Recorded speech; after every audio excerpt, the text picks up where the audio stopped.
How does someone become evil? In today's video, we're diving deep into the psychology of Ed Gein and how it could happen to you too. If you don't know me already, my name is Risa and I'm a licensed therapist in training. Let's get right into it. We all think we'd recognize evil if we saw it. We think that evil looks like a monster and a serial killer. But what if the scariest thing about Ed Gein isn't what he did, but how human he actually was? The terrifying truth is that sometimes evil doesn't look monstrous. It looks and feels familiar. And sometimes it starts from the home. Ed Gein's mother believed that the world was corrupt and women were to blame for it. She's the town pump. That hardware store lady, she's a town bicycle. Everybody's had a ride. She fornicated with a married man. And you know what the devil made you do. The devil works in mysterious ways. He blinded you. He tricked you. She saw sin everywhere, in beauty, in curiosity, even in happiness. She used scriptures to control, not comfort. And for a young, sensitive, impressionable boy, that sense of fear that he absorbed from his mom, it became his whole entire reality.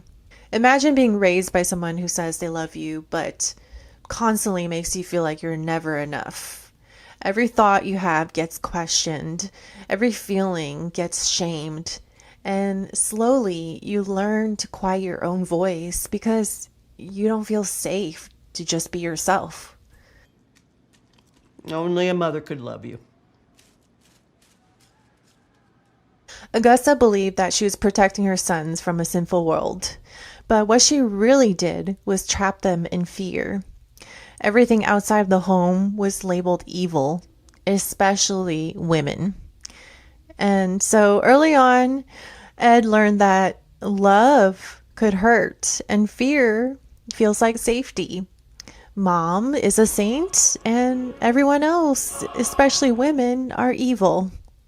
I talked to Mother and she told me something about your venereal disease. What on earth are you talking about? Quiet, please. This is hard enough.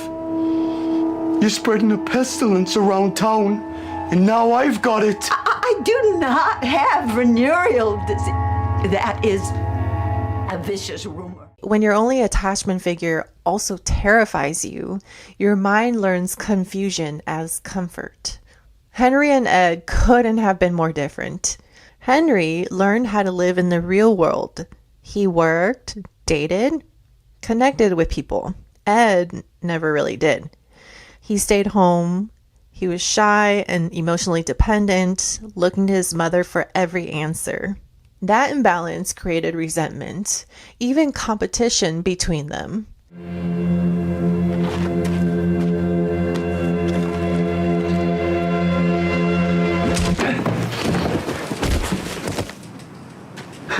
Gotcha.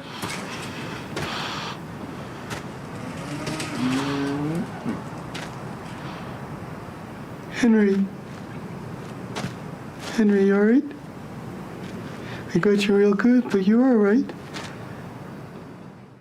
So when Henry died, Ed not only lost a brother, but he lost the only person that would ever question his reality. After Henry's death, Augusta's health started to decline, and Ed had to step into a caregiver role, which was the perfect toxic cycle because she needed him and he needed her approval. Their lives became so intertwined that his identity revolved around her. And when she died in 1945, it was an identity death. It wasn't just grief, it was an identity death. After his mother's death, he stayed on the farm completely alone. He lived off of canned beans, stopped taking care of himself, and slowly disappeared into isolation and fantasy. Malnutrition and loneliness will change the brain, and for Ed, it did. I mean, He could still write, read, and function, but emotionally, he regressed into a child trapped in a man's body. After the war, newspapers were flooded with stories of Nazi atrocities. Lampshades made of skin, human experiments, things no one should ever see. And for Ed, he couldn't look away. He read everything: pulp magazines, anatomy books, crime stories.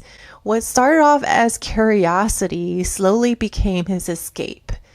That's how fantasy becomes a coping mechanism until it becomes your prison.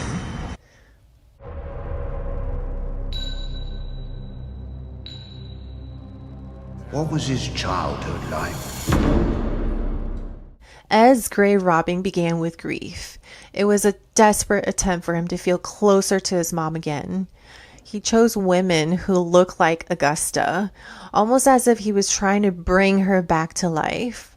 Each act he committed gave him temporary relief, but at the same time pulled him deeper into guilt, shame, and loneliness.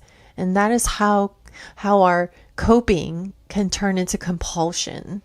Imagine replaying a breakup so many times in your head that you start to do irrational things like checking old messages or stalking their social media.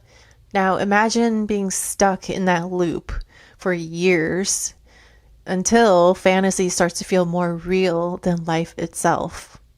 When committing all of these heinous acts, Ed Gein described feeling like he was in a trance, like something else took over him. Psychologically, we call that dissociation. Disconnecting your mind from your body to escape pain, to escape cognitive distortions.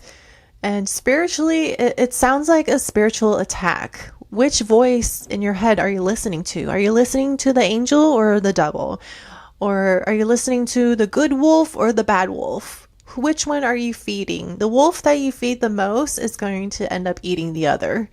It's a slow drift from truth until you can't tell what voice you're listening to anymore. For Ed Gein, with every grave that he dug, it dulled his conscience a little more. What started off as grief and comfort slowly became bondage. Because when shame and secrecy takes place over truth, darkness starts to feel like safety. Depression starts to feel like comfort. Ed didn't just lose his mother, he lost his sense of self. Her voice became the narrator of his thoughts. You're working too fast. I'm sorry, Mother. Just go slow and steady. Take your time, sweet boy. He was so enmeshed with her that when she died, he didn't know how to exist apart from her. So in his delusion, he thought, if I just become her, then maybe that means she's not gone.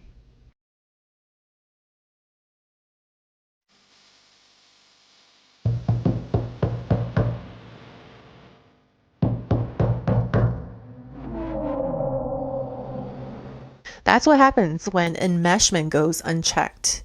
When a parent's control is so strong, that child doesn't ever get to discover who they are.